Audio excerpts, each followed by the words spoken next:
ತರಗತಿ 8ನೇ ತರಗತಿ ಪರಿಶಿಷ್ಟ ಜಾತಿ 3, ಪರಿಶಿಷ್ಟ ಪಂಗಡ 1, ಇತರೆ 4, ಒಟ್ಟು 44 ವಿದ್ಯಾರ್ಥಿಗಳು. 9ನೇ ತರಗತಿಯಲ್ಲಿ ಪರಿಶಿಷ್ಟ ಜಾತಿ 14, ಪರಿಶಿಷ್ಟ ಪಂಗಡ 5, ಇತರೆ 4, ಒಟ್ಟು 60.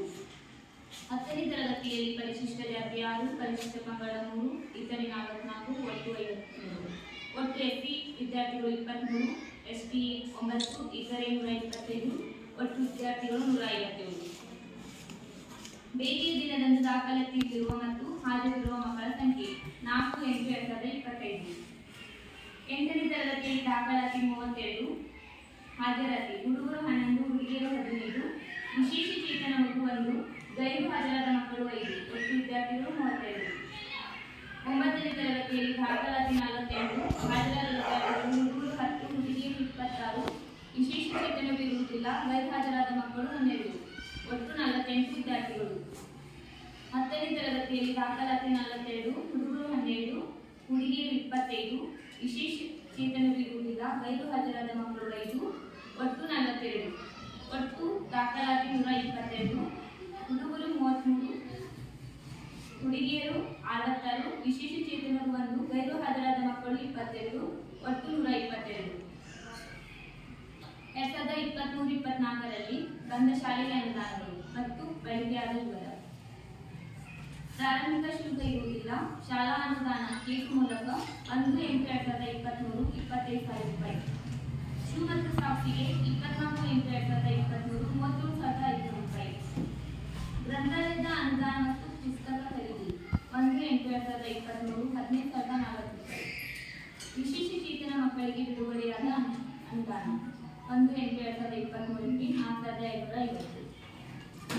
ಹದಿಹರೆಯದ ಮಕ್ಕಳಿಗೆ ಗುಣಾತ್ಮಕ ಚಟುವಟಿಕೆ ಅಂದರೆ ಕರಾಟೆ ನಡೆಸಲು 1-8-2023ಕ್ಕೆ 3,500 ರೂಪಾಯಿ.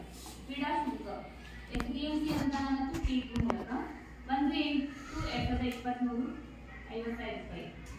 ಒಟ್ಟು ಮೊತ್ತ 1,35,290 ರೂಪಾಯಿ ಬಂದಿದ್ದು ಅನುದಾನ. ಇವಾಗ ಬಳಕೆಯಾದ ವಿವರ.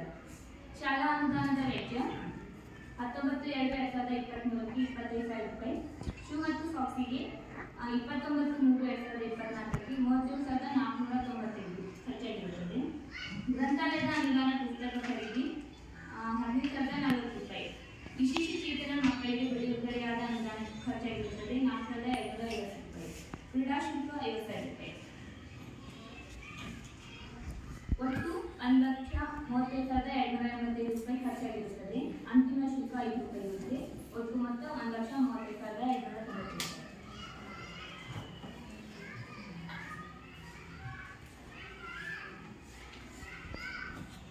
ಸಾಮಾಜಿಕ ಪರಿಶೋಧನೆ ಅವಧಿಯಲ್ಲಿ ಕಂಡುಬಂದ ಗುಣಾತ್ಮಕ ಅಂಶಗಳು. ಶಾಲೆ ನಿರ್ವಹಿಸುತ್ತಿರುವ ವೈಗಳನ್ನು ಅಚ್ಚುಕಟ್ಟಾಗಿ ನಿರ್ವಹಿಸಲಾಗಿದೆ. ಸಮಗ್ರ ಶಿಕ್ಷಣ ಕರ್ನಾಟಕ ಯೋಜನೆ ಅನುದಾನಕ್ಕೆ ಸಂಬಂಧಿಸಿದ ಜಮಾ ಮತ್ತು ಖರ್ಚುಗಳ ದಾಖಲಾತಿಗಳನ್ನು ಅಚ್ಚುಕಟ್ಟಾಗಿ ನಿರ್ವಹಿಸಲಾಗಿದೆ. ಸಮಗ್ರ ಶಿಕ್ಷಣ ಕರ್ನಾಟಕ ಯೋಜನೆಯಲ್ಲಿ ಮಕ್ಕಳಿಗೆ ಉಚಿತ ಪುಸ್ತಕ, ಶೂ ಮತ್ತು ಸಾಕ್ಸ್ಗಳನ್ನು ನಿಗದಿತ ಸಮಯದಲ್ಲಿ ವಿತರಿಸಲಾಗಿದೆ. ಶಿಕ್ಷಕರ ಕಲಿಕಾ ಕೌಶಲ್ಯವು ವಿದ್ಯಾರ್ಥಿಗಳ ಮತ್ತು ಪೋಷಕರ ಮೆಚ್ಚುಗೆಗೆ ಪಾತ್ರವಾಗಿರುತ್ತದೆ. ಶಾಲೆಯಲ್ಲಿ ಮಕ್ಕಳು ಎಲ್ಲ ದಿನಗಳಲ್ಲಿ ಹಾಜರಿರುತ್ತಾರೆ. ಶಾಲೆಯಲ್ಲಿ ಶಿಕ್ಷಣ ವ್ಯವಸ್ಥೆ ಚೆನ್ನಾಗಿರುತ್ತದೆ. ಶಾಲೆಯಲ್ಲಿ ಮುಖ್ಯೋಪಾಧ್ಯಾಯರು ಮತ್ತು ಶಿಕ್ಷಕರು ಒಳ್ಳೆಯ ರೀತಿಯಲ್ಲಿ ಕಾರ್ಯನಿರ್ವಹಿಸುತ್ತಾರೆ.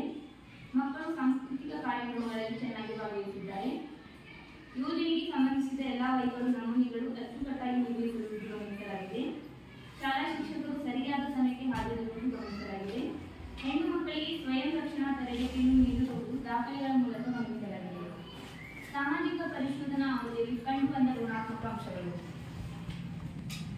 ಶಾಲೆಯಲ್ಲಿ ಸ್ವಚ್ಛತೆಗಾರ ಸಿಬ್ಬಂದಿಯನ್ನು ನೇಮಿಸುವುದು ಉತ್ತಮ. ಶಾಲೆಗೆ ಕಾಂಪೌಂಡ್ ಅಪೂರ್ಣವಾಗಿರುವುದು ಗಮನಿಸಲಾಗಿದೆ. ಮಕ್ಕಳು ಊಟ ಮಾಡಲು ಪ್ರತ್ಯೇಕವಾದ ಭೋಜನಾಲಯದ ವ್ಯವಸ್ಥೆ ಇಲ್ಲದಿರುವುದು ಗಮನಿಸಲಾಗಿದೆ. ಶಾಲೆಯಲ್ಲಿ ಸಭಾಭವನ ಇಲ್ಲದಿರುವುದು ಗಮನಿಸಲಾಗಿದೆ. ಸರ್ಕಾರಿ ಪ್ರೌಢಶಾಲೆಯಲ್ಲಿ ಕನ್ನಡ, ಸಮಾಜ ವಿಜ್ಞಾನ, ಶಿಕ್ಷಕರ ಹುದ್ದೆ ಖಾಲಿ ಇರುವುದರಿಂದ ಅತಿಥಿ ಶಿಕ್ಷಕರನ್ನು ನೇಮಕ ಮಾಡಿರುವುದನ್ನು ಗಮನಿಸಲಾಗಿದೆ. ಏಕ್ ಭಾರತ್ ಶ್ರೇಷ್ಠ ಭಾರತ್ ಕ್ಲಬ್ ಅನ್ನು ರಚನೆ ಮಾಡದಿರುವುದು ಗಮನಿಸಲಾಗಿದೆ. 4 ತರಗತಿ ಕೊಠಡಿ ಅವಶ್ಯಕತೆ ಇದೆ. ಶಿಕ್ಷಕರ ವಿಶ್ರಾಂತಿ ಕೊಠಡಿ, ತರಗತಿ ಕೋಣೆ, ಮುಖ್ಯೋಪಾಧ್ಯಾಯರ ಕೊಠಡಿ. 24 ಮಕ್ಕಳು 3 ಕಿಲೋಮೀಟರ್ ವ್ಯಾಪ್ತಿ ದೂರದಿಂದ ಬರುವ ಮಕ್ಕಳಾಗಿ ಪ್ರಯಾಣ ಭತ್ಯೆ ವಿತರಣೆ ಮಾಡದೇ ಇರುವುದನ್ನು ಗಮನಿಸಲಾಗಿದೆ. 10 ವಿದ್ಯಾರ್ಥಿಗಳು ಶಾಲೆಯಿಂದ ಹೊರಗುಳಿದಿರುವುದೆಂದು ಸಾಮಾಜಿಕ ಪರಿಶೋಧನೆ ಸಂದರ್ಭದಲ್ಲಿ ಗಮನಿಸಲಾಗಿದೆ. ಸಾಮಾಜಿಕ ಪರಿಶೋಧನೆಯಲ್ಲಿ ಕಂಡುಬಂದ ಪ್ರಮುಖ ಅಂಶ. ಒಳ್ಳೆಯ ಸಹಕಾರವನ್ನು ನೀಡುತ್ತಿರುವುದನ್ನು ಗಮನಿಸಲಾಗಿದೆ. ಶಿಕ್ಷಕರು ಮತ್ತು ಮಕ್ಕಳಲ್ಲಿ ಒಳ್ಳೆಯ ಬಾಂಧವ್ಯವಿರುವುದನ್ನು ಗಮನಿಸಲಾಗಿದೆ. ಶಾಲೆಯಲ್ಲಿ ಮಕ್ಕಳು ಮಧ್ಯಾಹ್ನ ಉಪಹಾರವನ್ನು ಶಾಲಾ ವರಾಂಗದಲ್ಲಿ ಸೇವಿಸುತ್ತಿದ್ದು ಪ್ರತ್ಯೇಕವಾದ ಕೊಠಡಿ ಅವಶ್ಯಕತೆ ಇರುತ್ತದೆ. ಸದರಿ ಸರ್ಕಾರಿ ಪ್ರೌಢಶಾಲೆಯಲ್ಲಿ ಕನ್ನಡ, ಸಮಾಜ ವಿಜ್ಞಾನ ಶಿಕ್ಷಕರ ಹುದ್ದೆ ಖಾಲಿ ಇರುವುದನ್ನು ಗಮನಿಸಲಾಗಿದೆ. ಕಲಾ ಶಿಕ್ಷಣಕ್ಕೆ ಬೋಧಕರನ್ನು ಸರ್ಕಾರಿ ಪ್ರೌಢಶಾಲೆಯಲ್ಲಿ ನೇಮಕ ಮಾಡಿರುತ್ತಾರೆ, ಆದರೆ ಬಿಒ ಆಫೀಸಿನಲ್ಲಿ ನಿಯೋಜನೆ ಮೇಲೆ ಇರುವುದನ್ನು ಗಮನಿಸಲಾಗಿದೆ. ಮಕ್ಕಳು ದೈಹಿಕವಾಗಿ ಸದೃಢರಾಗಲು ದೈಹಿಕ ಶಿಕ್ಷಕರ ಲಭ್ಯತೆ ಇಲ್ಲದಿರುವುದು ಗಮನಿಸಲಾಗಿದೆ. ಎಲ್ಲ ಹವಾಮಾನದಿಂದ ಸುರಕ್ಷಿತವಾದ ಶಾಲಾ ಕಟ್ಟಡ ಇರುವುದಿಲ್ಲ. 8, 9, 10ನೇ ತರಗತಿ ಕೊಠಡಿಗಳು ತುಂಬಾ ಹಳೆಯದಾಗಿದ್ದು ಈ ಕಟ್ಟಡ ಬೀಳುವ ಸ್ಥಿತಿಯಲ್ಲಿರುವುದರಿಂದ ವಿದ್ಯಾರ್ಥಿಗಳಿಗೆ ಬೇರೆ ಕಟ್ಟಡದಲ್ಲಿ ಕುಳಿತುಕೊಳ್ಳಲು ಅವಕಾಶ ಮಾಡಿರುವುದು ಗಮನಿಸಲಾಗಿದೆ. ಶಾಲೆಗೆ ವಿದ್ಯುತ್ ಸಂಪರ್ಕವಿದೆ, ಆದರೆ ಕಟ್ಟಡ